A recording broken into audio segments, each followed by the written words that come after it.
Tienes palabras de vida eterna. ¿Dónde más iré, Dios? ¿Dónde más iré? Tienes palabras de vida eterna. Hoy nos toca terminar el capítulo 12 de Hebreos. Ya queda poquito para terminar. Damos gracias al Señor. Estamos llegando casi a 40 sermones de Hebreo y ha sido una bendición poder compartirlo juntos. Sé que el Señor ha hablado de sus vidas. A mí lo ha hecho de una manera preciosa a través de todo este libro, esta epístola. Y bueno, vamos a ver hoy la segunda parte de este pasaje. Hebreos capítulo 12, versículo 12 al 29. Leamos juntos y luego vamos a orar. Hebreos 12, desde el 12 hasta el versículo 29. Por lo cual, levantad las manos caídas y las rodillas paralizadas, y haced sendas derechas para vuestros pies, para que lo cojo no se salga del camino, sino que sea sanado. Seguid la paz con todos y la santidad, sin la cual nadie verá al Señor. Mirad bien, no sea que alguno deje de alcanzar la gracia de Dios, que brotando alguna raíz de amargura os estorbe y por ella muchos sean contaminados. No sea que haya algún fornicario o profano como Esaú, que por una sola comida vendió su primogenitura. Porque ya sabéis que aún después, deseando heredar la bendición, fue desechado y no hubo oportunidad para el arrepentimiento, aunque la procuró con lágrimas. Porque no os habéis acercado al monte que se podía palpar y que ardía en fuego, a la oscuridad, a las tinieblas y a la tempestad, al sonido de la trompeta y a la voz que hablaba, la cual los que la oyeron rogaron que no se les hablase más, porque no podían soportar lo que se ordenaba. Si aún una bestia tocar el monte, será apedreada o pasada con dardo. Y tan terrible era lo que se veía que Moisés dijo: estoy espantado y temblando. Sino que os habéis acercado al monte de Sión, a la ciudad del Dios vivo, Jerusalén la celestial, a la compañía de muchos millares de ángeles, a la congregación de los primogénitos que están inscritos en los cielos, a Dios el juez de todos, a los espíritus de los justos hechos perfectos, a Jesús el mediador del nuevo pacto y a la sangre rociada que habla mejor que la de Abel. Mirad que no desechéis al que habla, porque si no escaparon aquellos que desecharon al que los amonestaba en la tierra, mucho menos nosotros, si desecháremos al que amonesta desde los cielos. La voz del cual conmovió entonces la tierra, pero ahora ha prometido, diciendo: aún una vez, y conmoveré no solamente la tierra, sino también el cielo. Y esta frase, aún una vez, indica la remoción de las cosas movibles, como cosas hechas, para que queden las inconmovibles. Así que, recibiendo nosotros un reino inconmovible, tengamos gratitud y mediante ella sirvamos a Dios agradándole con temor y reverencia, porque nuestro Dios es fuego consumidor. Bendito Señor, te damos gracias por la bendición de esta preciosa reunión que nos está regalando. Has hablado en nuestra vida de diferentes maneras y ahora lo vas a hacer a través de tu palabra, Señor. Te rogamos que nos des entendimiento para ver las verdades que están aquí en este texto, junto con sus implicaciones para nuestra vida, para que entonces al entenderlas correctamente podamos creer en ellas y eso lleve a una obediencia, Señor, para nuestro crecimiento personal y colectivo como iglesia. Ayúdanos a comprender, ayúdame, Señor, a expresar con claridad y sencillez en el poder de tu Espíritu Santo y que de esta manera pueda traer tu palabra con precisión y de esta manera pueda obrar en cada corazón. Pido tu ayuda y tu sostén en este tiempo en Cristo Jesús. Amén. El título del sermón, como sabemos, es el mismo de la semana pasada. No pare de sufrir, como dijimos. Esta es la segunda parte.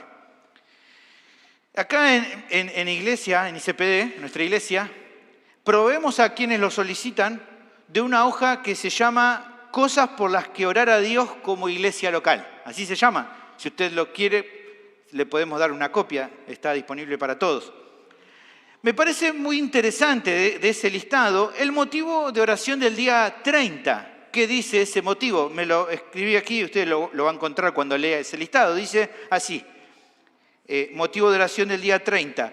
que exista y sea estimulada una teología de la persecución y del sufrimiento en medio nuestro, que no se rechacen, sino que sean enfrentadas con las energías del Evangelio y la provisión del Dios soberano. Que la esperanza por un cambio social, económico, político, familiar y de salud vayan de la mano con la gloria de Cristo, la confianza en la soberanía de Dios y la esperanza del cielo.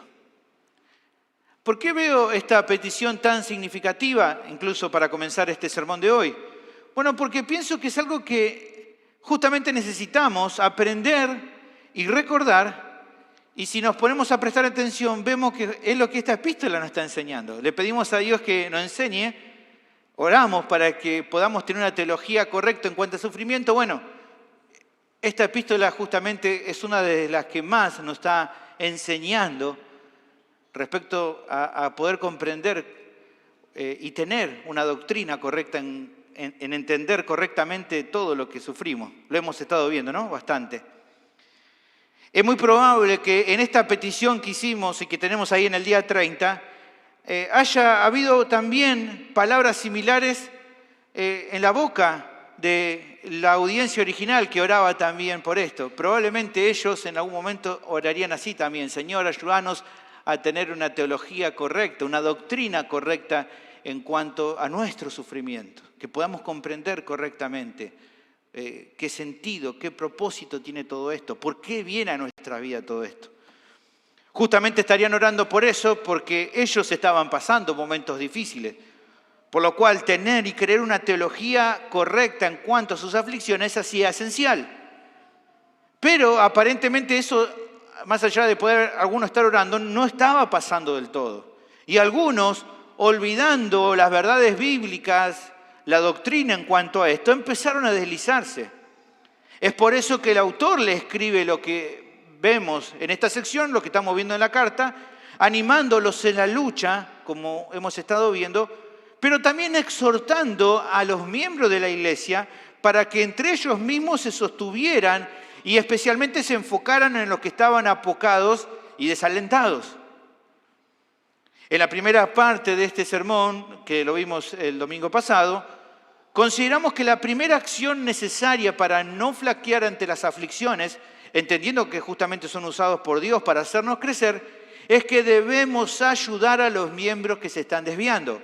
Eso lo vimos en capítulo 12, versículos 12 y 13. Debían comprometerse, ¿se acuerdan? Usando la analogía, en levantar las manos caídas y las rodillas paralizadas, a hacerles ver el camino correcto para que una pierna que cojeaba no se dislocara.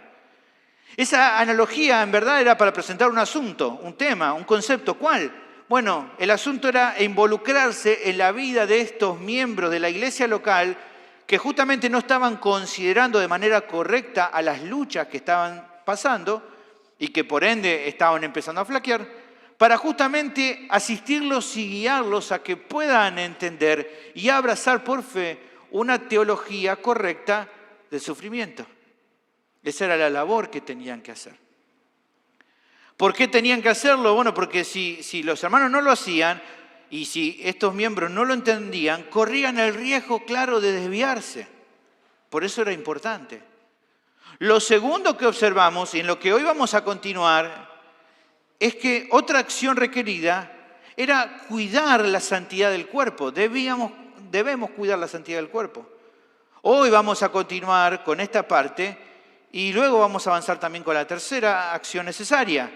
Te animo a seguirme con atención porque estoy seguro que este mensaje va a ser de mucho ánimo y edificación para tu vida, porque justamente necesitamos entender correctamente y a partir de entender correctamente saber cómo ayudarnos para no flaquear.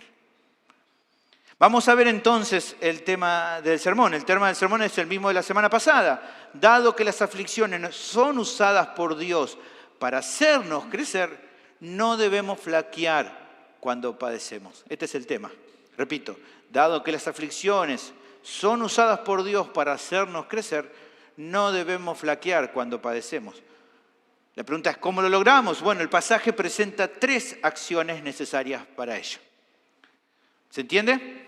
¿Estamos bien ubicados ya? Vamos a ver entonces la segunda acción necesaria. Dije, vamos a ver una parte que nos quedaba. Esta segunda acción necesaria es que debemos cuidar la santidad del cuerpo. La semana pasada arrancamos con esta sección expresando un mandato del autor.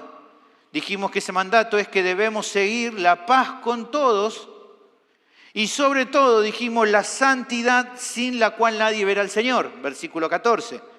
Luego de entender esta orden como el énfasis central de esta parte, dijimos que aquí hay varios mandatorios, acciones mandatorias que no son opcionales, que son lo que nos dan forma a lo que vamos a ver en todo este pasaje.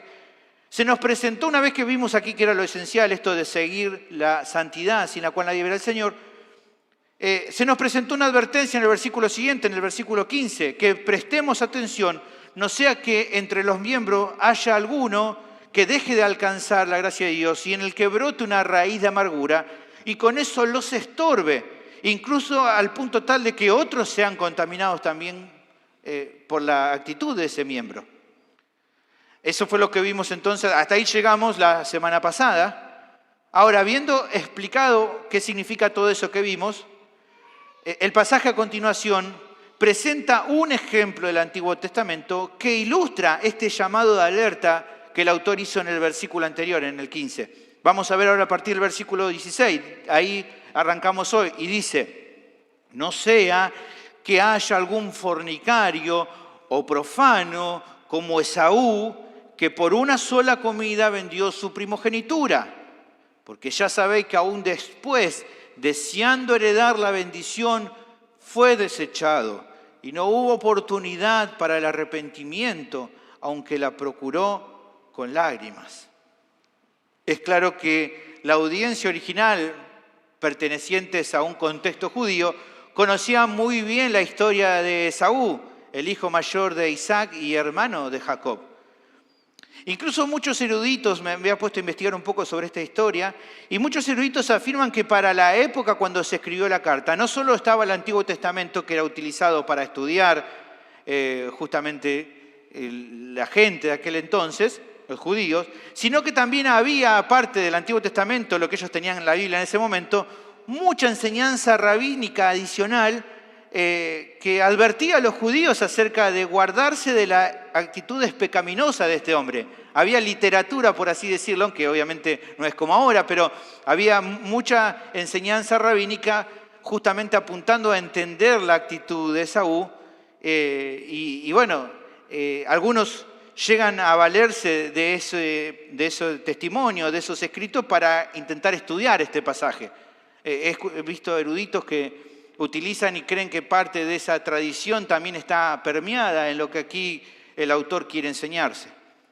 Ahora, si bien eso está, y vos podrías buscarlo, considero que para no entrar en especulaciones si es que el autor de la carta pensó en algo de esa literatura extrabíblica, para no entrar en especulaciones en cuanto a entender qué es lo que vamos a ver acá, lo mejor es que nos enfoquemos en lo que el autor aquí nos menciona de manera directa en este texto y que sea el mismo texto el que nos ayude a entender qué es lo que él quiere decir y por qué utiliza este ejemplo, este relato del Antiguo Testamento acerca de Esaú. Primero es obvio, por lo que vemos, que conecta el miren bien del versículo anterior con esta advertencia, porque su argumentación no cambia. Incluso si hacemos el ejercicio, usted tiene ahí su Biblia abierta, usted fíjese que si usted lee el versículo 15 como empieza y luego salta directamente al 16, hasta pareciera que fuera como que se podría leer tranquilamente. Fíjese, dice usted, mirad bien, no sea que haya algún fornicario. Tranquilamente hay una conexión porque fluidamente usted lo lee y ve que está y sigue hablando sobre lo mismo. Pero aunque haya esta conexión, como les digo, no podemos dejar aún así de considerar todo el versículo 15, porque si usted lee solamente el comienzo del 15 y salta al 16, lo que está en el resto del 15 aclara la analogía que va a utilizar aquí, o el relato y el ejemplo que utiliza de Esaú. ¿Por qué? Aclara, porque Esaú es usado como ejemplo de alguien que falla a causa de actuar de una manera errada ante una aflicción ocasional, que fue lo que tratamos en el versículo 15. Lo que tratamos en ese momento aquí se ejemplifica por medio de Esaú. Aclarado eso, en segundo lugar, miremos por un instante los adjetivos usados con él. Se habla de él como un fornicario, dice aquí el texto, en otras versiones se utiliza la palabra inmoral, y también como un profano. Muy linda, ¿no? Las aclaraciones, ¿no? Era, como diríamos nosotros, un lindo nene, ¿no? Bueno, es lo que dice el texto en cuanto a la persona de Esaú. En cuanto a lo primero, el hecho de ser un inmoral, un fornicario, sabemos un poco acerca de su carácter por decisiones que él tomó en su vida. A diferencia de Jacob, él se casó con mujeres que no temían para nada a Dios y fueron, por lo que vemos en el relato del Génesis, un pesar, una gran aflicción para la vida de los padres de Esaú, para Isaac y para Rebeca. Si usted lee en Génesis capítulo 26, versículos 34 y 35, encuentra eso. Por otra parte, también vemos que había en él un desorden emocional grave y pecaminoso. Él era un hombre claramente, como diríamos, muy emocional, pero emocional desde lo pecaminoso. Una persona, como diríamos nosotros, como una montaña rusa emocional, por momentos arriba, enojado, por momentos más tranquilo, evidentemente muy afectado por su pecado en sus emociones, que lo llevó justamente, por ejemplo, a querer asesinar a su hermano Jacob, que si bien en un momento se había comportado mal con él, principalmente a eso no lo eximía de sus propias responsabilidades en cuanto a las cosas tristes que lo pasaron. O sea, es como el clásico que se enoja con todo y no se hace cargo de que mucho de lo que le pasa mal es su propia culpa, pero más fácil es enojarse con los demás. Aunque incluso los demás a veces te pueden hacer algo malo, pero no se hacía cargo principalmente de sus problemas. Y lo llevó al punto de incluso por momentos querer amenazarlo y querer matarlo a su hermano, como vemos en Génesis capítulo 27, versículo 41. Ahora, es en eso último, de esta actitud de él, donde creo que aquí el autor de la carta de Hebreos quiere poner más énfasis, más foco. Esaú era un hombre tan emocionalmente perdido en su pecado, un hombre profano, como dice aquella, a tal punto que justamente esta actitud profana, esta actitud pecaminosa, llegó al punto de que él decidió por una sola comida vender su primogenitura. O sea, algo tan sagrado, tan importante dentro del marco de aquel entonces. Nosotros mucho no lo entendemos hoy, porque generalmente no recibimos muchas herencias, no somos gente de mucho heredero de grandes cosas, pero en aquel tiempo era muy importante el tema de la herencia y era muy importante ser el primogénito y tener los derechos de la primogenitura. Pero así todo, incluso en aquel tiempo siendo tan importante, él desprecia esto tan sagrado, lo desprecia de una manera, digamos, burda, vil, una manera absurda, incluso hasta grotesco. Y menciono todo esto porque no alcanzan los calificativos. O sea, sabiendo lo honorable que era el derecho de la primogenitura, ¿cómo podía él venderla por un guiso rojo que su hermano engañosamente le ofreció? Algunos pueden decir, no sabés qué guiso era. No importa, era un guiso, no era más que eso. No era más que eso, era un guiso. No hay excusa. No se le puede achacar la mayor responsabilidad del caso a la forma de actuar tramposa que tuvo Jacob. En ese momento él era un gran engañador, Jacob. Pero si bien él era un engañador, él no tuvo la mayor responsabilidad en lo que pasó en ese momento. El responsable principal de este acto profano, como aquí dice el autor de Hebreo, era el mismo Esaú, porque el derecho que tenía de primogenitura evidentemente no debía ser canjeado por nada y mucho menos por un insignificante guiso. Y usted lo ve ahí en Génesis 25, 29, y si usted lo lee ahí como lo cuenta Moisés, realmente uno lo ve y lo lee así al pasar. Pero justamente esa es la idea de Moisés al relatar esta historia de cuando él vende su primogenitura, porque parece algo tan absurdo, tan sonso, como decir, no, un día entro y me pego un tiro, o sea, decís, ¿cómo puede ser que esto ocurra? Bueno, algo tan simple como que vamos a ver en esta historia, pero fue tan importante y marcó tanto la vida de Esaú. Fíjense, dice, versículo 29 de capítulo 25 de Génesis, Moisés cuenta, dice, y hizo Jacob un potaje. Y volviendo Esaú del campo cansado, dijo a Jacob, a su hermano, te ruego que me des a comer de ese guiso rojo, pues estoy muy cansado. Por tanto fue llamado su nombre Edom, que significa rojo. Y Jacob respondió, véndeme en este día tu primogenitura. Entonces dijo Esaú, he aquí yo me voy a morir, ¿para qué pues me servirá la primogenitura? Y dijo Jacob, júramelo en este día. Y él le juró y vendió a Jacob su primogenitura. Entonces Jacob dio a Esaú pan y del guisado de las lentejas, y fíjense, comió y bebió y se levantó y se fue. Ya. Pero fíjense lo que dice Moisés al final, ¿no? Una historia que parece tan así como común, pero fíjense lo que dice, así menospreció Esaú la primogenitura. Quiere dejar bien claro qué cosa Moisés, que la actitud de Esaú fue una actitud profana. ¿Cómo va a actuar así?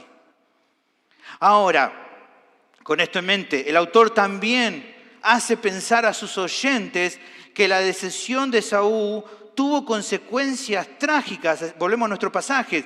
Ellos sabían, como dice el texto aquí que tenemos en Hebreos, que tiempo después, deseando heredar la bendición que antes él ya había despreciado, dice que fue desechado y no hubo oportunidad para arrepentirse, aunque él lloró por ella.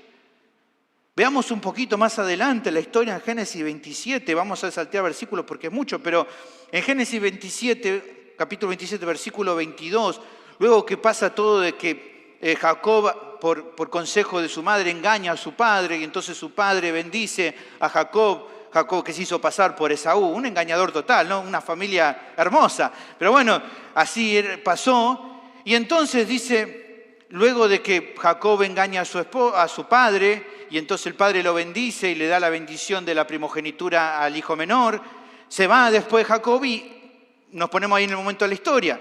Entra Esaú diciendo, bueno, ahora traje lo que papá me pediste. Y entonces dice, Isaac su padre le dijo, ¿quién eres tú?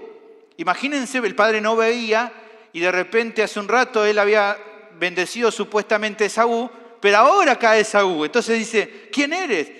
Y Esaú le dice, yo soy tu hijo, tu primogénito, Esaú. Y bueno, dice, y se estremeció Isaac grandemente y dijo, ¿quién es el que vino aquí, que trajo casa y me dio y comí de todo antes que tú vinieses? Yo le bendije y será bendito. Ese que ya vino antes obtuvo la bendición de la primogenitura. Cuando Esaú oyó las palabras de su padre, clamó con una muy grande y muy amarga exclamación y le dijo, bendíceme también a mí, Padre mío. Y él dijo, vino tu hermano con engaño y tomó tu bendición. Está diciendo, no puedo darte a vos la bendición de la primogenitura porque ya se la di a tu hermano. No hay doble bendiciones de primogenitura. ¿Se entiende? Luego más adelante, versículo 37, dice, Isaac respondió y dijo a Esaú, he aquí, yo le he puesto por señor tuyo a Jacob y le he dado por siervo a todos sus hermanos. De trigo y de vino le he provisto. ¿Qué pues te haré a ti ahora, hijo mío? Y Esaú respondió a su padre, no tienes más que una sola bendición, Padre mío. Bendíceme también a mí, Padre mío. Y alzó Esaú su voz y lloró. Recién, en ese momento, a Esaú le estaba cayendo la ficha de qué era lo que él había menospreciado y con lo que él había estado jugando. La lección era clara, hermano. Este hombre no obtuvo lo que quería porque antes lo había despreciado. El engaño o el desprecio que él había tenido, ahora se le había vuelto en contra. ¿Cuál fue el motivo que lo llevó a tener a menos lo que perdió, canjeándolo por algo tan simple como un guiso? Bueno, el pasaje no lo dice, pero lo sabemos por la historia. Básicamente dice, porque un día él volvió cansado. No dice otra cosa. Nuestro texto, ¿qué decía en Génesis? Él llegó cansado. Evidentemente, por el cansancio no se sentía bien. Y tal vez el cansancio y el hambre no lo hicieron pensar de manera correcta. Porque ¿qué tendría que haber pasado cuando Esaú llegó cansado y el hermano le dijo, bueno, te doy guiso, pero vos vendeme y dame tu primogenitura? Lo que él tendría que haber dicho, está bien, tengo hambre, estoy cansado, agobiado, pero él tendría que haber dicho, no, Jacob. Él tendría que haber pensado y decir, ¿vale la pena vender lo más preciado que tengo por un guiso que solo me saque el cansancio por un rato? Evidentemente, fue un necio con todas las letras, un torpe que, movido por su deseo de bienestar instantáneo, prefirió una solución rápida a un problema pasajero como era cansancio, al punto tal de poner en juego las bendiciones preciosas que podía esperar por ser el primogénito. Y si bien sabemos, hermanos, por lo que conocemos de la Escritura, que en su gracia y soberanía Dios ya había determinado anticipadamente bendecir al hermano menor en lugar del mayor, cuando incluso estaban los dos en el vientre de su madre, aunque en definitiva Dios ya había definido esto, eso, y el autor intenta mostrarlo con claridad, no eximía la responsabilidad plena de Esaú. Y esto es así, hermano, aunque sea tal vez un misterio un poco en nuestra mente, hay que entenderlo con claridad. La soberanía de Dios no exime o no anula la responsabilidad que cada ser humano tiene. Y este es un caso muy evidente. Ahora, habiendo dicho todo esto, quedaría por responder de este ejemplo qué es lo que quiere enseñar aquí el autor y cómo se relaciona con el tema que estamos tratando. Bueno, yo considero que lo que busca es apuntar una lucha en el corazón de cada cristiano, tanto de la audiencia original como todos los cristianos. ¿Cuál es esa lucha? Bueno, la lucha se trata del deseo natural que tiene cada cristiano y cada ser humano de querer buscar una solución que no es la que Dios desea para salir de una aflicción. Está en nosotros ese deseo tal vez de querer zafar. Y estamos viendo de que la voluntad de Dios es que muchas veces suframos y que no dejemos de lado el sufrimiento, ¿no?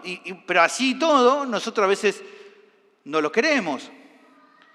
Y vale hacer una aclaración para que se entienda, porque tal vez alguien puede estar malinterpretando. Hermano, no se trata cuando hablamos de tener una teología correcta en cuanto al sufrimiento y que Dios muchas veces desea y utiliza el sufrimiento para hacernos crecer.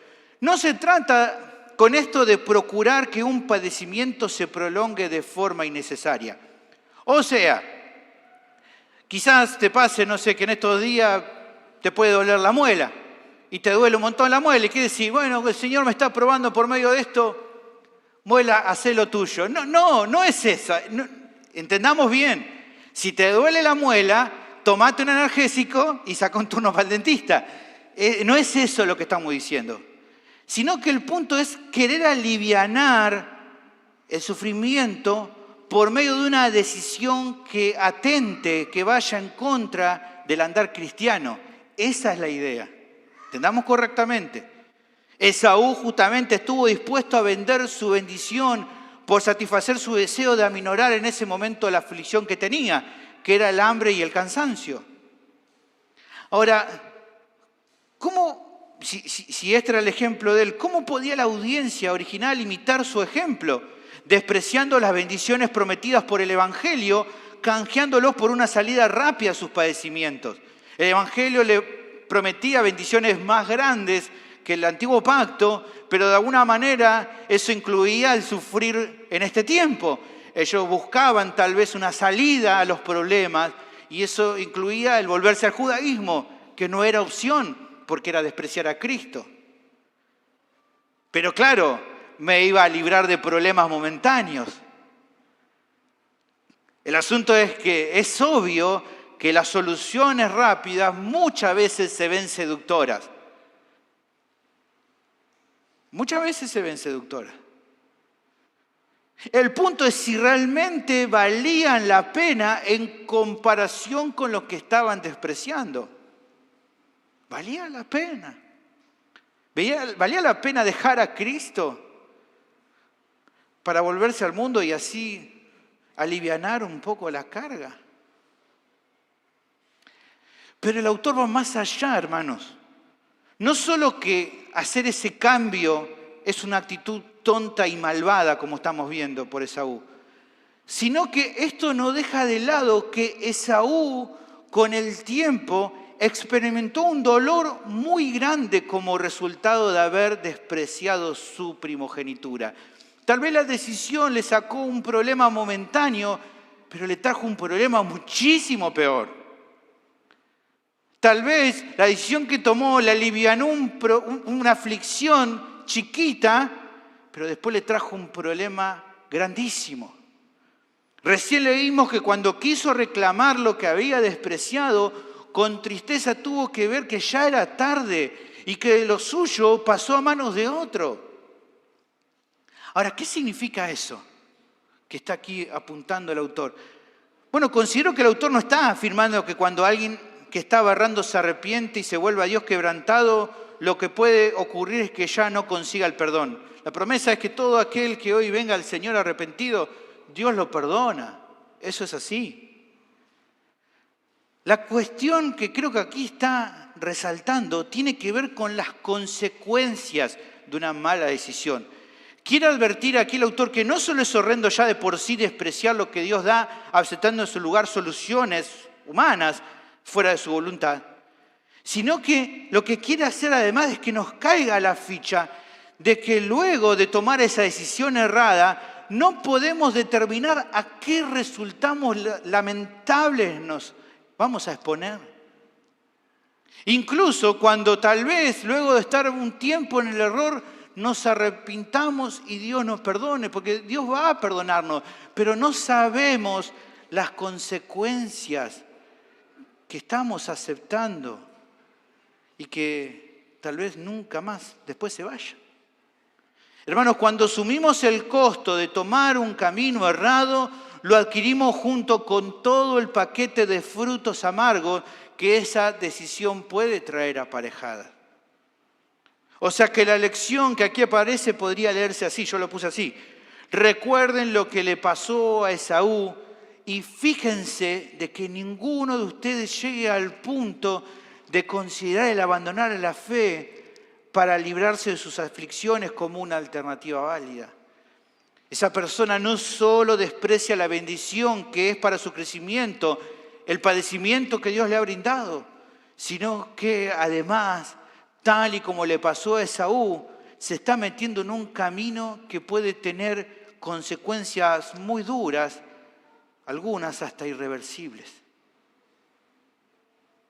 Ahora, siendo un cuerpo, hermanos, es claro también por lo que estamos viendo aquí, que los hermanos más firmes y maduros debían ayudar a los miembros que estaban en debilidad, que estaban luchando, que estaban medio decaídos y que estaban en tentación a pensar justamente en esta enseñanza, a hacerles recordar. Creo que en parte aquí el recordatorio de Esaú es para que entonces aquellos que estaban todavía fortalecidos puedan decirle, recuerden lo que le pasó a Esaú, piensen.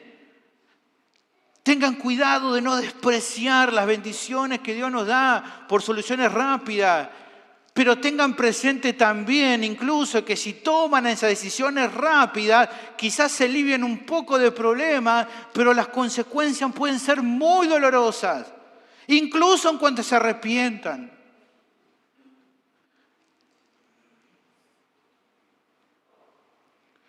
Justamente tenían que hacer esto, ¿para qué?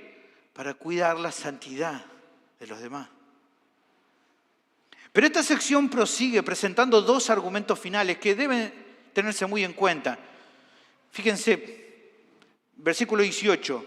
Porque no os habéis acercado al monte que se podía palpar y que ardía en fuego, a la oscuridad, a las tinieblas y a la tempestad, al sonido de la trompeta y a la voz que hablaba, la cual los que la oyeron rogaron que no se les hablase más, porque no podían soportar lo que se ordenaba. Si aun una bestia tocar el monte, será apedreada o pasada con dardo. Y tan terrible era lo que se veía que Moisés dijo: estoy espantado y temblando. Sino que os habéis acercado al monte de Sión, a la ciudad del Dios vivo, Jerusalén la celestial, a la compañía de muchos millares de ángeles, a la congregación de los primogénitos que están inscritos en los cielos, a Dios el juez de todos, a los espíritus de los justos hechos perfectos, a Jesús el mediador del nuevo pacto y a la sangre rociada que habla mejor que la de Abel. ¿Qué significa todo esto? Bueno, de antemano podemos decir que el autor aquí da razones, como en otras ocasiones, pero decide dar una explicación muy preciosamente descrita, buscando así llamar la atención de su audiencia de manera especial. No es la primera vez. En algunas ocasiones, para dar un argumento, es como que escribe, ¿no?, como un cuadro mucho más grande de lo que normalmente hace. Por ejemplo, si ya te parás en Hebreos capítulo 1, versículo 1 en adelante, cuando habla acerca de la supremacía de Cristo, hace algo parecido. Escribe, ¿no?, por así decirlo, o pinta como un cuadro muy importante porque de alguna manera quiere llamar la atención de las personas. Bueno, aquí utiliza el mismo recurso. Si vos lo ves que da un montón de detalles, un montón de pincelazos para hacer como una pintura muy hermosa, porque está buscando que su audiencia le preste atención. También podemos notar, ya pensando en lo que dice esta sección, que se hace un contraste entre dos lugares. Menciona dos montes y brinda descripciones de lo que acontece en ambos entornos de estos montes. Primero se trata, en la primera parte, de una montaña que según el autor se podía palpar, o sea, de una montaña literal, y al que se le atribuyen descripciones de esa montaña que infunden como cierto temor, estupor. Se menciona que en esa montaña, o que esa montaña ardía en fuego, en oscuridad, en tinieblas, en tempestad y el sonido de una trompeta. También había en ese monte una voz que hablaba, que generaba que a los que la oyeron rogaran de que no les hablara más esa voz. Imagínense, ¿no?, toda esta descripción. Fuego, oscuridad, tinieblas, tempestad, una trompeta, una voz que se escuchaba y la gente asustada diciendo que no nos hable. Incluso se daban órdenes muy estrictas en ese lugar. Incluso dice, si un animal siquiera tocaba la montaña, debía morir apedreada o traspasada con un dardo. ¿De qué lugar se trata tan terrible? Bueno, está haciendo una referencia al Antiguo Testamento, del monte Sinaí. Fue en ese lugar, en el Sinaí, donde Israel se encontró con Dios y allí recibieron la ley de Dios. Ese lugar, en ese momento de la historia, fue temible porque entendemos que la presencia del Dios Santo estaba allí. En Éxodo capítulo 19 tenemos la descripción, dice capítulo 19, versículo 16, vinieron truenos y relámpagos y espesa nube sobre el monte y sonido de bocina muy fuerte, y se estremeció todo el pueblo que estaba en el campamento. Y Moisés sacó del campamento al pueblo para recibir a Dios y se detuvieron todos al pie del monte. Imagínense, estaban mirando ese monte que tenía truenos, relámpagos, una bocina muy fuerte. Y dice aquí versículo 18, todo el monte Sinaí humeaba, porque Jehová había descendido sobre él en fuego, y el humo subía como el humo de un horno. Y dice, y todo el monte se estremecía en gran manera, temblaba como un terremoto. El sonido de la bocina iba aumentando en extremo. Moisés hablaba y Dios le respondía con voz tronante. Y descendió Jehová sobre el monte Sinaí, sobre la cumbre del monte. Y llamó Jehová a Moisés a la cumbre del monte y Moisés subió. Y Jehová dijo a Moisés, desciende, ordena al pueblo que no traspase los límites para ver a Jehová, porque caerá multitud de ellos si hacen eso. Versículo 18, Todo el pueblo observaba el estruendo y los relámpagos, pues estaban todos al pie de la montaña, y el sonido de la bocina y el monte que humeaba. Y viéndolo el pueblo temblaron y se pusieron de lejos. Parece una historia de terror, pero era real. Uno lo lee así, pero si uno se pone a pensar en lo que habrán sentido, yo salgo corriendo, ¿no? Pero no se podían ir. Porque le dice, queden separados, ni uno se mueva. ¿No? Y uno, me quedo ahí, estoy mirando, temblando. ¿Y qué le dijeron a Moisés? Qué lindo, ¿no? Qué precioso, la voz de Dios, ¿no? ¿Qué dice? Le dijeron a Moisés, habla tú con nosotros. Vos vení a hablar, Moisés, y nosotros iremos, pero no hable Dios con nosotros para que no muramos. Es tanto el miedo, la voz, imagínense una voz que suena como un trueno y todo el monte temblando. Y Moisés respondió al pueblo, no temáis, porque para probaros vino Dios y para que su temor esté delante de vosotros, para que no pequéis. Diciendo, para que tengan, como diríamos nosotros, para que tengan un quickie, para que digan, no es para tomárselo en broma. Está Dios acá. Y Él nos va a hablar y tenemos que obedecerle. A tal punto era de terrible este sitio, dice el autor de Hebreos, que incluso un siervo fiel, el más fiel del Antiguo Testamento, como ya él ha mencionado, que era Moisés, él llegó a punto de confesar que estaba espantado y temblando, como por ejemplo se menciona en Deuteronomio capítulo 9, versículo 19. Ahora, quise describirlo un poco para que nos pongamos, a entender esto. Ahora dice, ¿para qué se trae entonces a colación esta situación? Bueno, para hablar acerca de un sitio donde la santidad de Dios hacía inaccesible el paso de las personas. Incluso uno entiende que el pueblo de Israel, el pueblo escogido de Dios, no podía pasar. Solo Moisés se pudo acercar y cuando Dios le dijo. Ahora, habiendo pensado en todo esto, ¿qué es lo más importante que nuestro autor menciona? Que él dice, no es a ese lugar al que ustedes se han acercado. Zafamos. Podemos pensar, miren, si Dios no dice, vengan a este lugar porque me voy a encontrar con usted en este lugar. No es a ese lugar.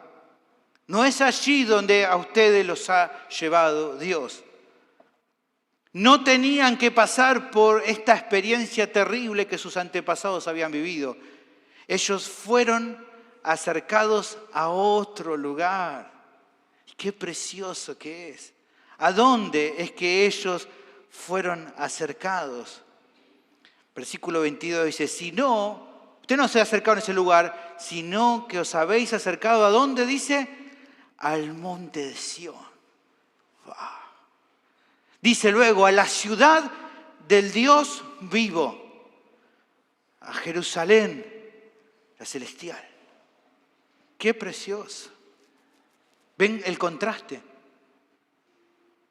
Es claro, de acuerdo al contexto, que el autor se está refiriendo a la ciudad de Dios. No está hablando del monte de Sión literal de aquel tiempo, sino a la ciudad, por eso dice la ciudad celestial, la cual todos los creyentes esperan. Incluso lo podemos ver de acuerdo al contexto. Él viene hablando en el capítulo anterior de la fe y habla en el capítulo 11, versículo 16, a aquellos que murieron esperando una ciudad celestial. Dice, pero anhelaban una mejor, esto es, celestial, por lo cual Dios no se avergüenza de llamarse Dios de ellos, porque les ha preparado una ciudad. De esta ciudad vuelvo a hablar ahora, esa ciudad, Jerusalén, la celestial, que está justamente asentada en ese monte de Sión celestial.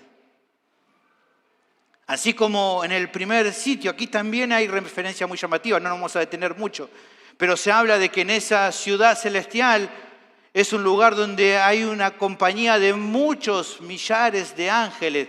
La idea aquí de muchos es un montonazo, miles y miles y miles de ángeles en aquel lugar. Justamente de ellos ha hablado en el capítulo 1, versículo 15, como ángeles que son espíritus ministradores a favor de todos los santos. Pero también se menciona que en aquel lugar estaba la congregación o también la asamblea de todos los primogénitos inscriptos en los cielos. Hay discusión entre los eruditos sobre a quiénes se refiere con esta mención de los primogénitos.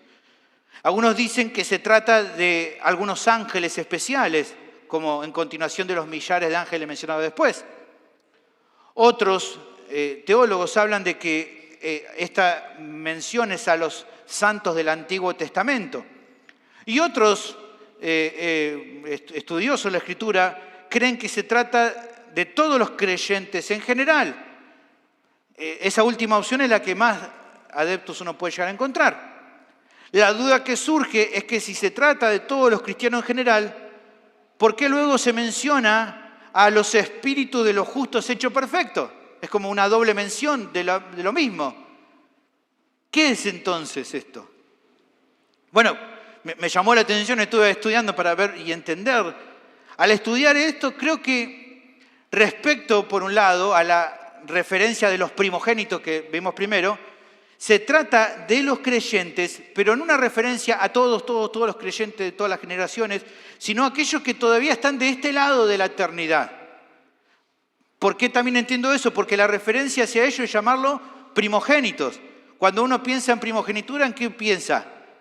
En una herencia gloriosa que todavía no recibieron, pero que a diferencia de Esaú, nunca van a perder. ¿Por qué no nunca la van a perder? Porque dice aquí que su nombre están inscritos en los cielos. ¿Y por qué tienen esa seguridad? Porque están en Cristo. Entonces no pueden perder esa herencia. Ahora, en cuanto a la segunda referencia, a los espíritus de los justos hechos perfectos, considero que también son creyentes, pero que ya serían aquellos que no están de este lado, sino que ya murieron, están del otro lado de la eternidad. Por eso fíjense que para hablar de estas personas, ¿qué se dice de estos creyentes? Los espíritus de los justos hechos ya perfectos. ¿Qué están esperando estos espíritus? Recibir el cuerpo nuevo que recibirán todos los que hayan muerto en Cristo en la resurrección. Entonces, cuando pensamos en primogénitos y en los espíritus, estamos pensando en cristianos de este lado de la eternidad y en cristianos que ya pasaron del otro lado de la eternidad y están esperando, todos esperando el retorno del Señor y la transformación. ¿Y por qué tantos uno como otro? Bueno, porque tanto los creyentes vivos como los que ya murieron, todos ellos por igual tienen acceso a la ciudad celestial. No es que solo los que están del otro lado tienen acceso, también nosotros, también los que estamos de este lado. Pero más allá de esto, ¿quién más está allí? ¿Qué dice el texto? Dice que está Dios, el juez de todos. ¡Qué tremendo! ¿Y quién más está en esa ciudad? ¿De quién más habla también más adelante en el siguiente versículo? Se habla de que también está Jesús, el mediador del nuevo pacto.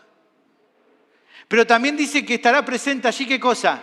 La sangre rociada, que habla mejor que la de Abel.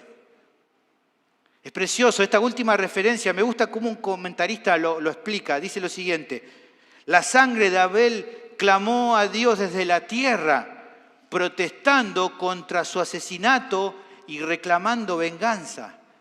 Y fíjense lo que dice: pero la sangre de Cristo trae un mensaje de limpieza, perdón y paz con Dios para todo aquel que pone su fe en Él. Precioso, hermano. Ahora, ¿qué apunta el autor? Ya vimos las dos comparaciones, realmente nos hace pensar, ¿no?, en ambos lugares. Bueno, a ver, hacía un par de capítulos que no veíamos, pero ¿qué estuvimos viendo anteriormente que es un recurso muy utilizado por el autor de la carta? Más los que estuvieron de hace mucho ya siguiendo conmigo la carta. ¿Qué es lo que el autor hace muchas veces? Compara.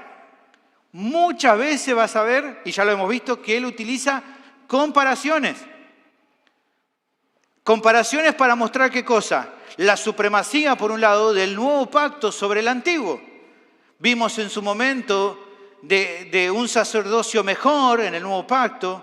Vimos en el nuevo pacto una ofrenda más eficaz. ¿Se acuerdan que dijimos en el antiguo pacto un montón de animales y ahora en el nuevo pacto una sola ofrenda para siempre? Vimos bendiciones y promesas más grandes en el nuevo pacto, ¿se acuerdan? Un nuevo pacto con mejores promesas. Y hasta vimos hace un par de capítulos atrás, ¿se acuerdan? Hasta un templo mejor. ¿Se acuerdan? Bien. Y los que no se acuerdan, bueno, vayan a mirar los capítulos anteriores. Hay bastante información para ver. Bueno, en este caso aquí presenta otra comparación. 2 montes. Evidentemente, cuando habla del primer monte, está mencionando más, apuntando más que al antiguo pacto. Y si bien Sinaí, el monte Sinaí, era un lugar extraordinario en el cual se reveló la gloria de Dios, donde incluso se entregó la ley para el pueblo, era un lugar que podemos ver que era inaccesible a causa de la indignidad del pueblo, pero principalmente por la santidad de Dios. Ahora, en el nuevo pacto, el sitio donde el pueblo de Dios se encuentra con Él es tan santo como el primero. Incluso podemos decir más santo, pero en comparación con el primero, de manera diferente. ¿Cuál es el contraste? Que en este otro lugar santo sí se puede entrar. Incluso dice, ahí ya están. Por la fe ya estamos, los que estamos en este lado, y los espíritus ya están también ahí. La pregunta que nos hacemos rápido en hacer este contraste, en que en el otro no se podía y en este sí se puede, es ¿qué hizo posible que ahora podamos estar en este lugar? Bueno, ya vimos, la sangre. Jesús, el mediador del nuevo pacto. Fue por medio de los méritos de Cristo que a todos los que creen en Él se le da acceso con confianza. El autor ya lo ha dicho, ¿se acuerdan? Capítulo 4, versículo 16. Acerquémonos, pues, confiadamente al trono de la gracia para alcanzar misericordia y hallar gracia para el oportuno socorro. Si nos ponemos a pensar y pensamos por un momento, no solo podemos andar paseando por una parte de esa ciudad, no solo podemos andar paseando, Él está diciendo, ustedes pueden entrar a la presencia misma del trono de Dios. Por medio de Cristo pueden acercarse.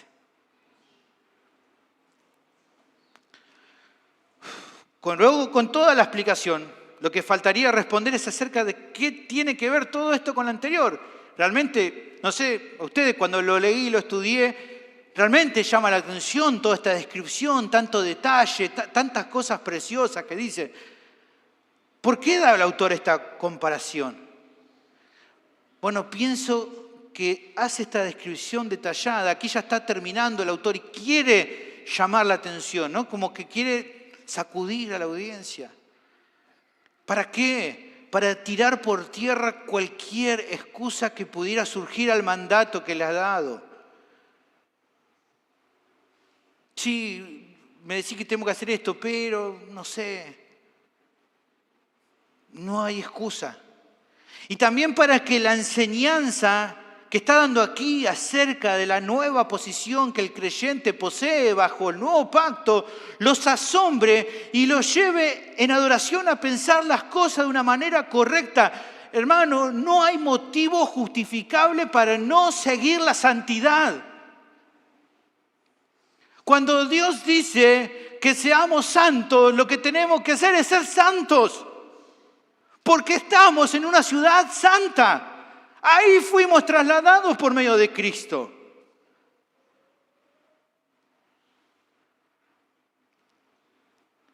¿Cómo vamos a darle espacio a flaquear cuando padecemos? ¿Qué razón puede haber? ¿Qué vamos a decir? No, Dios es muy santo, es imposible seguirle. Estas luchas no me están haciendo bien, me complican las cosas. ¿Qué vamos a decir? No, Jesús vive una vida perfecta. ¿Cómo voy a poder crecer a su imagen por medio de las aflicciones? ¿Qué vamos a decir? No, ¿quién es capaz de seguir el camino de la aflicción que él anduvo? No puede nadie. Bueno, la respuesta del texto es contundente. Nos está diciendo, claro que se puede andar en santidad. No es una meta inalcanzable, porque ustedes no están al pie del monte Sinaí sin siquiera poder acercarse un poquito a Dios. No están bajo la situación de que la santidad de Dios sea un peligro que los exponga a su ira. No están ahí.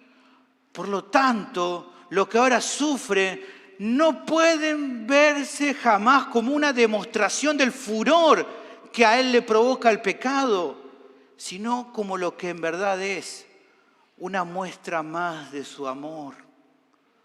Un amor que los lleva a que en cada sufrimiento los prepare para la meta de hacerlos cada día más como Cristo.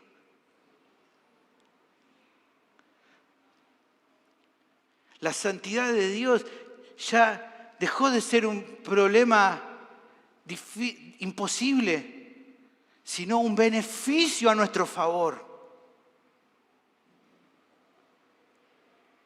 ¿Cómo es posible eso? Dice aquí el autor. Porque por medio de la sangre del Hijo ya son parte de la ciudad celestial. Tienen pleno acceso a la presencia de Dios, por lo cual la meta de ser santo no es algo imposible, sino esperable. Por eso, entonces, dice el autor, lo que le mando a hacer de manera individual y como cuerpo es lo que corresponde.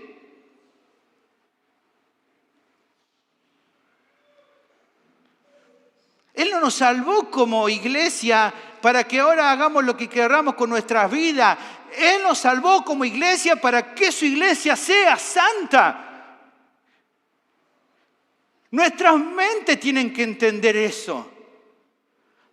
Y todas las aflicciones que nos manda es para que seamos más santos. Porque Él mismo declaró, sean santos como yo soy santo. Entonces, ¿por qué buscaríamos otro objetivo en la vida? ¿O por qué pensaríamos que las aflicciones que nos manda nos jugarían en contra?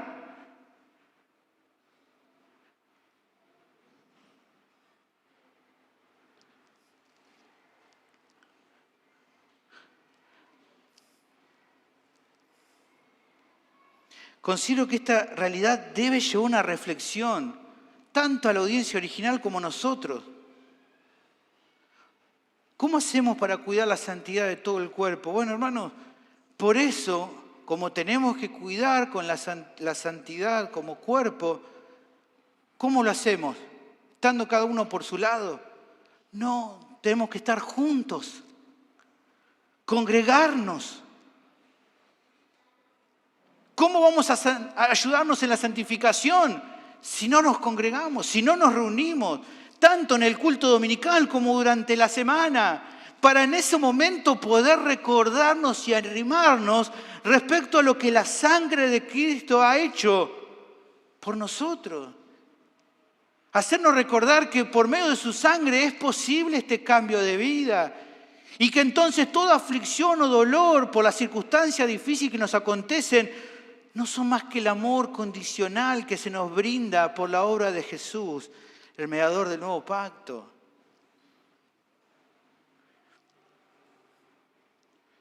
Necesitamos estar juntos para recordarnos el Evangelio y para que recordarnos también mutuamente que la meta del Evangelio es hacer de nosotros un pueblo santo.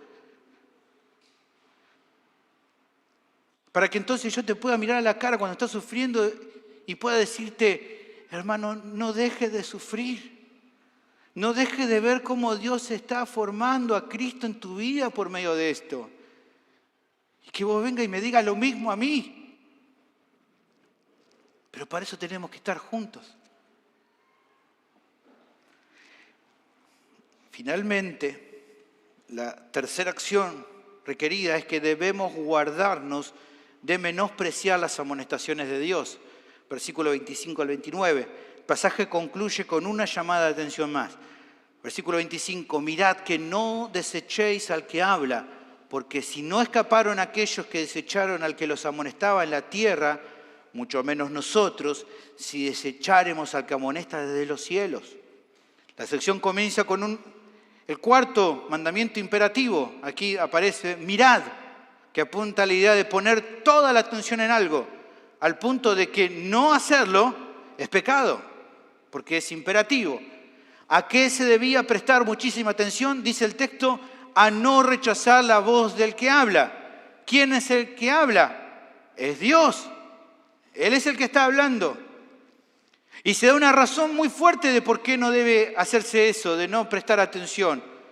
Dice, porque si no escaparon aquellos que desecharon al que los amonestaba en la tierra, mucho menos nosotros al que amonesta de los cielos. Pensemos en la comparación anterior, dijimos que se hablaba de dos montes. Desde el Sinaí Dios habló a Israel, ¿no? Como digamos desde la tierra, le indicó su voluntad, los amonestó a obedecerle. Pero en el nuevo pacto, el monte Sión, él lo está hablando desde los cielos. Somos bendecidos en estar delante de su presencia. Ahora bien, en esto de que ahora pasamos a un monte en el cual podemos acceder, porque ahora en su gracia podemos entrar por medio de los méritos de Cristo. La pregunta que tenemos que hacernos es, ¿esto rebaja la autoridad o la severidad de la voz de Dios? Porque ahora podamos entrar en su presencia. Puedo decir, bueno, ahora que estoy acá ya no pasa nada. No, hermano, para nada. Es todo lo contrario. Si somos su pueblo y el Señor ha hecho todo para asegurar nuestra salvación y santificación, ¿cómo es posible no obedecer en todo lo que se refiere al costo de seguirle? O sea, por ejemplo, antes nos ha dicho, si se requiere que nos despojemos de todo peso y del pecado que nos asedia para correr la carrera con paciencia. Si esto era así, ¿desde qué lugar, hermanos, nosotros nos podemos parar con rebeldía y orgullo y no hacer caso a lo que Dios nos habla? Si Él nos dice, despojate de todo peso y pecado. ¿Desde dónde yo puedo decir, no me voy a despojar nada? ¿Desde dónde, hermanos? Pero incluso más, si las aflicciones son usadas por el Padre como un fruto de su amor para instruirnos y corregirnos, hermanos, ¿cómo podemos tomar una actitud tan desamorada de quejarnos, de cuestionar su amor o de querer buscar una salida alternativa a lo que Él ha determinado hacer en nosotros y que se nos revela justamente en su palabra, que es su voz hoy que nos habla? Para la audiencia original y tal vez también para nosotros, el pueblo de Israel en el desierto tenía que ser un ejemplo muy claro. Ellos sabían de las consecuencias de su persistente obstinación. O sea, Israel sabía lo que le iba a pasar si desobedecían. Y así todo, dice el autor, que desecharon al que los amonestaba. Así lo habrá mencionado también antes. ¿Se acuerdan? Capítulo 4, versículo 6. Por lo tanto, puesto que falta que algunos entren en él y aquellos a quienes primero se les anunció la buena nueva, no entraron por causa de desobediencia, está hablando del pueblo de Israel en el desierto, otra vez determina un día, hoy, diciendo después de tanto tiempo por medio de David, como se dijo, si oyeres hoy su voz, no endurezcáis vuestros corazones, no desechen al que los habla. El pueblo de Israel lo hizo, desechó.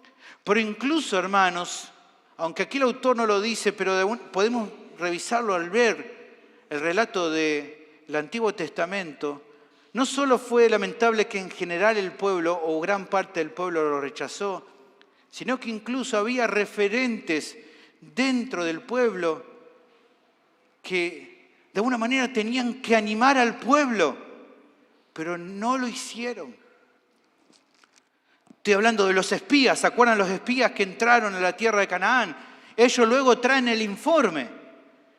Y miren primero la actitud. Empiezan a hablar y empiezan a contar sobre los problemas que hay. Y aquí sale Caleb, un creyente que fue fiel. Y dice, entonces Caleb, en Números capítulo 13, versículo 30, entonces Caleb hizo callar al pueblo delante de Moisés y dijo, subamos luego y tomemos posesión de ella, porque más podremos nosotros que ellos. ¿Por qué estaba tan confiado Caleb? Porque confiaba en Dios, porque no se olvidaba de lo que había visto en el monte, el poder que Dios tenía. No se había olvidado de cómo Dios lo había sacado de Egipto. Él sabía de que por más que hubiera gigante en esa tierra, Dios estaba con ellos. No necesitaba nada más para estar seguro de que iban a vencer. Pero dice también, más los varones que subieron con él, el resto de los espías, salvo Josué, dijeron, no podremos subir contra aquel pueblo, porque es más fuerte que nosotros. Y fíjense esa actitud. Y hablaron mal entre los hijos de Israel de la tierra que habían reconocido, diciendo, la tierra por donde pasamos para reconocerlo es tierra que traga a sus moradores. Y todo el pueblo que vimos en medio de ellas son hombres de gran estatura. Evidentemente Dios después castiga a estos espías, los mata. Lo que me pongo a pensar es, hermanos, aquellos que están más maduros en la fe, miren este ejemplo. El error, cuando tenemos que tal vez animar a los que son más débiles. Y a veces, como estos hombres, pueden ser de tropiezo para el pueblo. Los israelitas tendrían que haberse dicho unos a otros, no nos rebelemos, no nos quejemos, no digamos, volvámonos a Egipto, que ahí estábamos mejor que ahora, porque eso no es cierto. Y por sobre todas las cosas no hagamos eso, porque con Dios no se juega. Pero no lo hicieron. Y lamentablemente cosecharon frutos amargos. La pregunta central para la audiencia original y para nosotros, hermanos, la pregunta es, ¿vamos a imitar el ejemplo de Israel?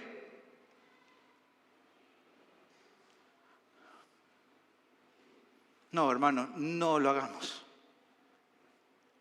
La tercera acción necesaria para no flaquear cuando padecemos en virtud de que las aflicciones son usadas por Dios para que crezcamos es la siguiente. Debemos guardarnos de tomar en poco o darle la espalda a las amonestaciones de Dios. No hay espacio para rechazar su voz cuando nos habla. Porque si nos amonesta, aunque eso nos aflija, recordemos que es para nuestro bien y porque nos ama, hermanos.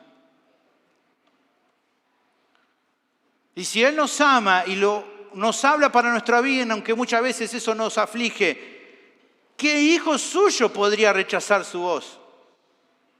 No debería hacerlo. Pero además, hermanos, como vamos a ver a continuación, no debemos hacer eso porque no solo su voz muestra su amor, sino que también, hermanos, su voz es poderosa y muy solemne. Así se nos aclara a continuación, la voz del cual conmovió entonces la tierra, pero ahora se ha prometido diciendo, aún una vez, y conmoveré no solamente la tierra, sino también el cielo. Y esta frase, aún una vez, indica la remoción de las cosas movibles como cosas hechas para que queden las inconmovibles. Se resalta, como vimos antes, que cuando Dios habló en el monte Sinaí, la tierra tembló. Pero aquí también se indica una profecía, la de Ageo capítulo 2, versículo 6. Siempre el autor deja de lado al profeta y busca poner a Dios que habla. Y dice Dios, una vez más, Dios hablará y conmoverá la tierra, no solo la tierra, sino también el cielo. El autor de la epístola, al referenciar este pasaje de Ageo, interpreta que al decirse la frase aún una vez, se trata de un momento que todavía no aconteció.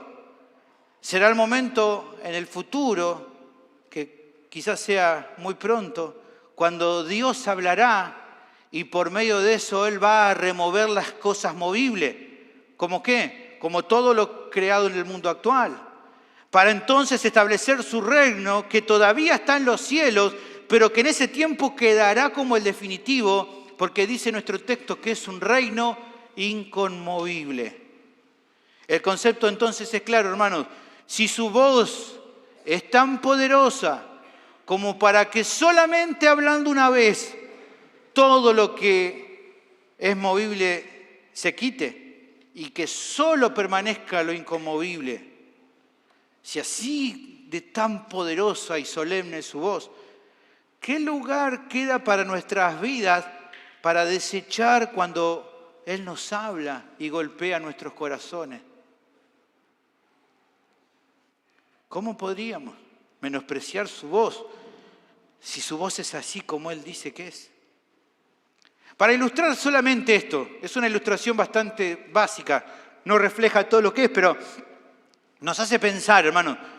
Hay veces que como padre amonestamos a nuestro hijo, ¿no? Les hablamos con palabras duras, pero tiernamente, como para que comprendan. Decimos, hijo, no hagas esto. Hijo, no hagas esto, no lo hace. Hijo, no lo hagas. Y en un momento que decimos, hijo, no hagas esto, ¿no? Y como que empieza a levantar, hasta que en un momento, hijo, no hagas, ¿no? ¿Se entiende? Cuando sus hijos no presten atención, el padre va a expresar mayor severidad. ¿Para qué? Para que el hijo diga, la cosa se puso difícil, ¿no? No me puedo seguir haciendo el tonto. Tengo que obedecer porque me está hablando con una voz más fuerte. Me está hablando mucho más severo. Ahora, ¿conoces a muchos niños que cuando un padre o una madre, ¿no?, ya levanta la voz, se haga el distraído? ¿Conocés a alguno que tal vez lo haga así? Alguno me señala por ahí, alguno. Bueno, yo sé de algunos casos. No quisiera dar detalle de lo que les pasa después a ese hijo cuando no hace caso, ya cuando, ¿no? Cuando tal vez ya el padre y la madre como que se pusieron, ¿no?, más fuerte, más severo, y él dijo, voy a hacer lo que yo quiera. Usted sabe que a ese niño no le va a ir muy bien cuando ya, ¿no?, pasa el límite. Hermano, la pregunta que quiero hacerle es, ¿cuánto más deberíamos prestar atención si el que habla y amonesta es Dios? ¿Cuánto más? Esto es lo que debería considerar cada oyente de la carta. No rechazar la voz de Dios. Pero no solo que cada uno de ellos no la rechace, sino animar a otros a que tampoco lo hagan. Tenemos que animar a otros. A ver, escúcheme. A veces mi hija más chiquita, Sarita, se pone un poco rebelde. Y a veces cuando se pone rebelde, antes de escucharse la voz del padre y la madre, ¿no?, que viene, ¿no?, más fuerte, ¿quién aparece entre medio? Una voz ahí sabia, ¿no?, que aparece, la de su hermano mayor, que ¿qué le dice? Ojo, Sari, mirá, te digo por experiencia, le vas a pasar mal si no haces caso, ella sabe lo que le ha pasado. Y entonces, ¿qué le dice? Hace caso. Así, con esa paciencia le habla, así. Qué importante, hermano, que para la iglesia, que los hermanos maduros exhorten a los más débiles, a los más inmaduros, a que presten atención. Quizás algunos que ya hemos caminado un tiempo más, decirle, no desoigas, no la vas a pasar bien, te lo digo por experiencia. El texto brinda a partir de todo lo dicho una conclusión final. Así que, recibiendo nosotros un reino inconmovible, tengamos gratitud y mediante ella sirvamos a Dios agradándole con temor y reverencia, porque nuestro Dios es fuego consumidor. El así que del comienzo abarca lo explicado recién y lo expande. El pueblo de Dios había sido recibido en una ciudad celestial, que como resaltaba antes y se vuelve a repetir ahora, es un reino inconmovible. O sea que nunca se va a desvanecer o va a sacudir, incluso cuando Dios hable y todo lo demás sea removido. Dios planificó que este sitio sea eterno porque allí Él habitará para siempre con todos los santos.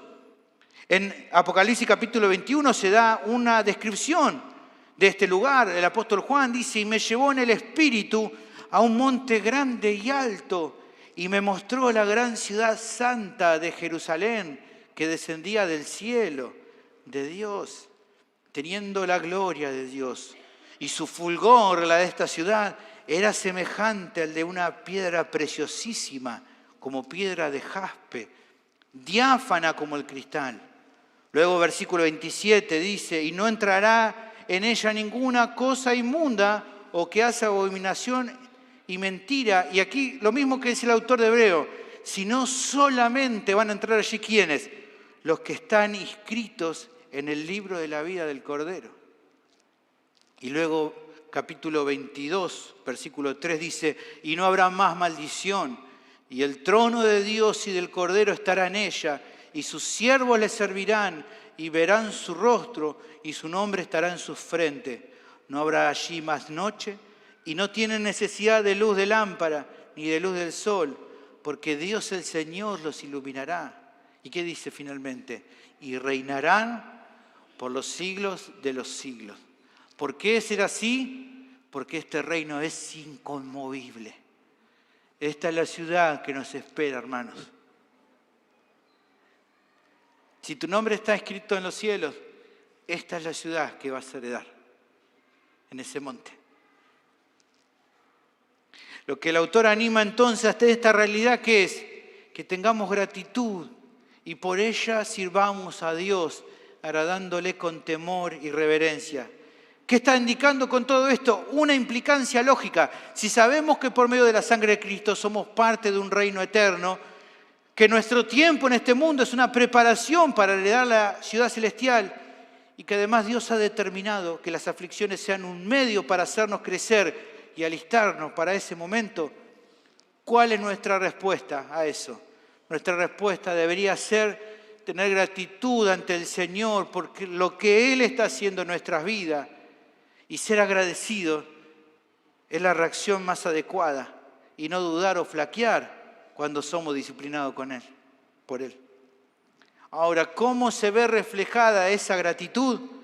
El texto lo dice, en servirle, que implica usar nuestros dones para edificar a los demás, con la motivación plena de agradarle a Él, con mucho temor y respeto, que es lo más lógico de parte de hijos agradecidos cuando un padre muestra tanto amor y bondad por ellos. La exhortación, hermano, del autor es directa. No jueguen con Dios, amados. Animen a que los demás tampoco lo hagan. ¿Por qué? Porque nuestro Dios es fuego consumidor. Él es tan santo y temible que el mundo debería estar aterrado por rechazar su voz, porque les espera un juicio terrible. Pero esta realidad no debería ser minimizada por su pueblo. Tenemos un Padre en el cielo que merece todo el respeto y la devoción cuando nos instruye, nos forma y nos corrige y nos amonesta por su palabra. Claramente que sí. Un pastor escribió lo siguiente en cuanto a esto, y vamos terminando. Dice, seamos agradecidos, dice, que el reino que recibimos es inamovible. Y en ese espíritu de agradecimiento ofrezcamos una adoración aceptable a Dios. Para la gracia de Dios, la respuesta apropiada es un corazón agradecido y las palabras y acciones que fluyen de un corazón agradecido son los sacrificios que agradan a Dios. Al mismo tiempo, tal adoración sacrificial debe ser ofrecida con un adecuado sentido de la majestad y santidad del Dios con quien tenemos que ver. No solo agradecimiento, sino también reverencia y temor deben marcar el acercamiento de su pueblo a Él. Porque nuestro Dios es fuego consumidor. Aquel que descendió sobre el monte Sinaí en fuego y habló a su pueblo en medio de ese fuego, aún consume en el calor blanco de su pureza todo lo que es indigno de Él. Este es un aspecto del carácter de Dios, según está revelado en la Biblia, al cual se le presta poca atención en el pensamiento de nuestros días. Pero si hemos de ser completamente honestos con Dios, no debemos osar ignorarlo. La reverencia y el temor ante su santidad no son incompatibles con la confianza agradecida y el amor como respuesta a su misericordia. Todo lo visto, hermanos, nos tiene que llevar a la reflexión. Ya el próximo sermón será ya finalizando prácticamente la carta, dando los últimos conceptos. Hermanos, si entendemos que las aflicciones que estamos pasando son el medio que Dios está usando para que crezcamos, es claro que no debemos flaquear cuando padecemos. Pero para lograrlo se requiere que vigilemos y atendamos las acciones mencionadas. Ayudemos a los miembros que se están desviando y seamos humildes para prestar atención a la exhortación si alguien también a nosotros nos corrige cuando lo precisamos. Cuidemos la santidad como un cuerpo. No veamos como algo que no nos incumbe de los demás o que no precise acciones voluntarias y duras de nuestra parte a veces para mortificar el pecado, como algunos tal vez andan enseñando por ahí erróneamente. y tengamos cuidado de no menospreciar las amonestaciones de Dios. Recordemos que todo esto es lo que se requiere si queremos perseverar de un modo que honre al Señor. Finalmente, quiero hablarle a aquellos que me oyen y que todavía no tienen seguridad de que estén en Cristo. Quizás estás pensando que tu rechazo al Evangelio no traiga consecuencias serias a tu vida, o que todavía tenés tiempo suficiente para arreglar las cosas con Dios más adelante. Déjame decirte que todas esas especulaciones son vanas, son necias. Nadie sabe el tiempo que le queda en este mundo. Y aunque hoy el llamado que Él te hace a venir a Él es amoroso, un día eso cambiará. Llegará el tiempo cuando, si fuiste uno de los tantos que menospreciaron el mensaje de salvación, lo vas a lamentar por siempre, porque tendrás que oír su voz temible y no podrás hacer más que temblar y llorar porque no quisiste rendir tu vida ante Él cuando tuviste tiempo para hacerlo. Recién te mencionaba el lugar donde vivirán eternamente los que tengan su nombre escrito en los cielos, pero quiero advertirte del destino para los que rechazan al Señor. En Apocalipsis capítulo 20, versículo 15 dice: y el que no se halló inscrito en el libro de la vida fue lanzado al lago de fuego. Pero la buena noticia es lo que oíste más temprano y que el pastor Isaías nos hablaba, de que en Cristo hay salvación. De que Él murió en la cruz y al tercer día resucitó para que todo aquel que cree en Él y se arrepiente de sus pecados no muera eternamente, sino alcance la vida eterna. De que en Él hay perdón. Mi pregunta es, ¿qué harás, querido amigo? ¿Vas a seguir rechazando su mensaje? No lo hagas más, por favor. Vení hoy mismo al Señor.